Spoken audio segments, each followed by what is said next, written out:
buranın inşaat yapılmasını istemiyorduk. Ben dilekçe de vermiştim. Yine de yaptılar. Kimse dinlemedi. Biz buranın yeşil olmasını istiyoruz. Yeşillik olmasını istiyoruz. Vatandaş gelip burada dinlenmesi lazım.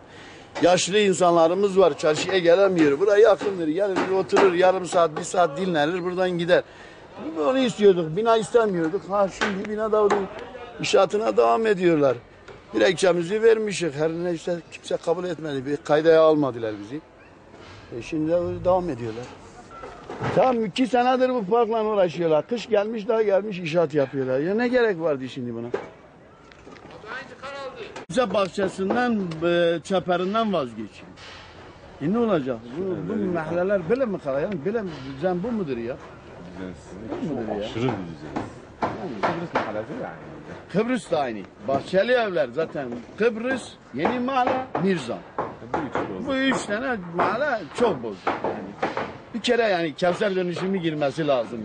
Yani 20 maaşlar iyi değil ya. Bize göre değil. Akşam oluyor çocuk geliyor, balisini içiyor, cigarasını içiyor, bilmem ne yapıyor. Ne yapılmıyor ki? Günde her akşam burada genç kovalıyoruz ya. Yazık ya. Ya illeyim ki gece ya bu mahalle sakinleri her gece hemen geliyorlar. Sarım niye bir şey söylemiyorsun? Ben geliyorum genç bana dikiliyor diyor ki sana ne ulan? Ya oğlum bana ne olmaz ya. Bak sen şehir içerisinde. Sen hem kendini imha ediyorsun hem bizi imha ediyorsun. Böyle olur mu yani? Bak buralar. Gece doluyor buralar gençler yok. Yollarımız zaten sokaklarımızda. Bir de pazar geldiği zaman tam bitiriyor yani kilitleniyor. Zaman zaman trafik burada zaman kavga zopalarla birbirine girmişler. Trafik kilitlenmiş. Niye yol vermemişsin? Pazarın biraz geniş yere gitmesi lazım. Pazar istiyoruz, istemiyoruz değil. Ama sokakta olmaz. Mahallenin sokağında olmaz. Geniş bir alan aç, pazar gitsin, herkes gitsin, alışverişini yapsın, çıksın. Mahallenin girişinde pazar olmaz, gerçekten olmaz. Seni geçmemiş. Yarın yağmur yağdığı zaman yeni mahallenin bütün yağmuru buraya birikiyor. En fazla buranın yağmur suyu geçmesi lazım diye. Biz defalarca söyledik, şeyde yok, projede yok, bilmem ne de yok. Ya yoksa yine yap. Yapacaksın, projede yok nedir? En mühim olan yeri projeye koymamışsın.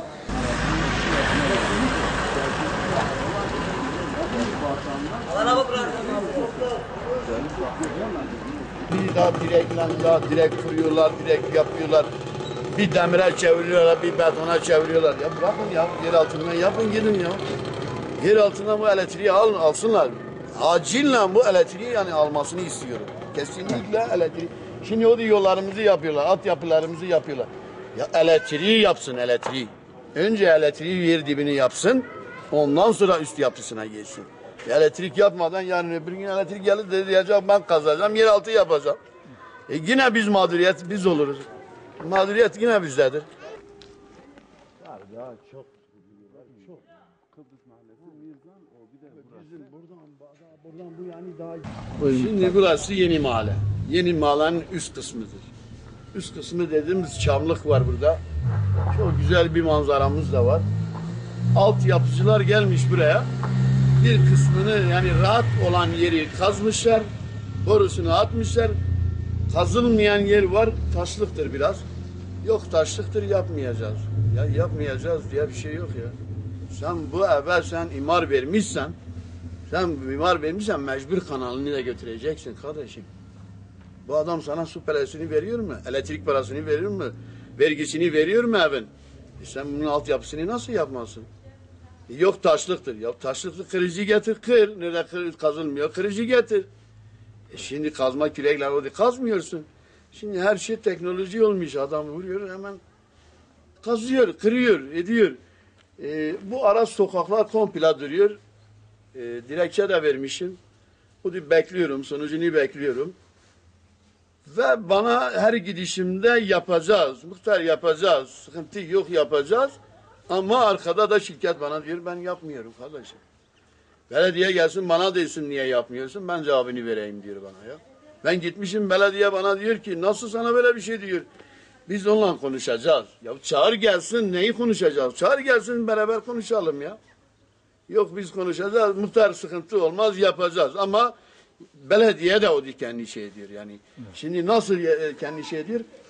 Adamın bir iş hakkı vardır. Mesela vermiş sana 50 metre şirkete vermiş. Adam 50 metresini bitirmiş. Diyor ki orada bana ait değildir. Sen bana onun yerinde köprü vermişsin. Ben sana köprüsünü yapmışım. Bilmem neyini yapmışım. Buralar rahat ya. Adam da yanaşıyor hemen yapıyor. Buralara gelince diyor benim metrem bitmiş. Ben daha yapmam. Gidin belediyede şikayetinizi anlatın. Ben belediyeye dilekçe vermişim. Bekliyorum. Ne istiyoruz ya vatandaş istemiyor. Mahledir. Gençler geliyor ya köpek içinde besliyorlar.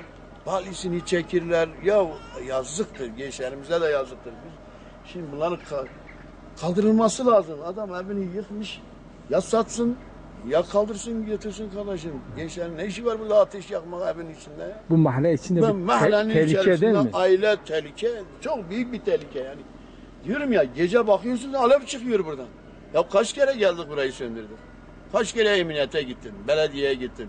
Ya arkadaşım abi ya yıkın ya da sahip çıkın oraya. Yani böyle olmuyor. Bizim vatandaş her gece gençlerle kavga etmemiz öyle bir yetkimiz yok, öyle bir hakkımız da yok. Adam diyor sana ne? Sen kimsin? Burada bile oturmuyorsun. Sen niye gelmişsin karışıyorsun? Olmaz.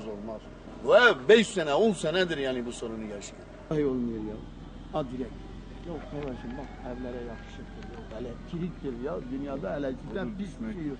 Düşmek üzeredir dediğin gibi. Bak bu telekomun da ödü düşüyor. Elektrik şeyin de ödü düşüyor. Bir vatandaş bu tepede oturuyor. Araba gitmiyor oraya. Dünyayı gitmiş. Nasıl geldi buraya ya? Ben tam olarak bilmiyorum. Benim iş yerimin karşısında bir tane kuruldu. Ben vatandaşa dedim ki bu insanlara zararlıdır. Dediler ya zararlıysa niye adam getiriyor kendi binasının üstüne? Bazı istasyonu için. Aynen böyle. Ha ne oldu? O geçti. Baktık yavaş yavaş fazla olmaya başladı. Getirdiler benim mahallemde aynen bu tepede. Bu tepede şimdi park yapılacak yerde kurdular. Kurmaya çalıştılar. Ben mahalleliyi topladım. Dedim ki kardeşim bak bu bazı sorunları istemiyoruz mahallemizde. Valla biz geldik, kavga ettik, taşladık, malzemeyi söktük attık, kurmadılar burada. Ha daha yukarıda caminin üst tarafında yine mahalle içerisinde adam getirdi, evine kuracaktı üstte. Aynen o sokakta 4 tane çocuk lösemin hastalığı diye bir hastalık var. 4 tane çocuk orada o hastalığı çekiyor, getiriyor. Aynı o eve yapışık, o hasta olan yapışık eve kuruyor. Vazifelerin üstüne kuruyor. Ya bu değildir ya. Biz bakanlığa dilekçe yazıyoruz, diyoruz bir cep telefonunun ne kadar zararı varsa onun da zararı o kadardır. Sen bunu deyince vatandaş inan ki deryada cep telefonu taşıyorum bana zararı yok. Ben onu taşıyorum. Ama bu öyle değildir ya. Bu öyle değildir ya. Ya sen onu getiriyorsun, makine kuruyorsun oraya diyorsun ki bu zararlı değil. Nasıl zararlı? Ha benim mahallemde şu anda 2 tane var. Onlar da biz fark etmeden kurdular. Ben kurdurtmam. Bakanlık da gelse, belediye de gelse, valilik de gelse ben kurdurtmam. Bu saatten sonra kurdurtmam. Ama kurulu olan var. Ben bunların da sökülmesini istiyorum. Gerçekten bunların bu bazı istasyonları şehir dışına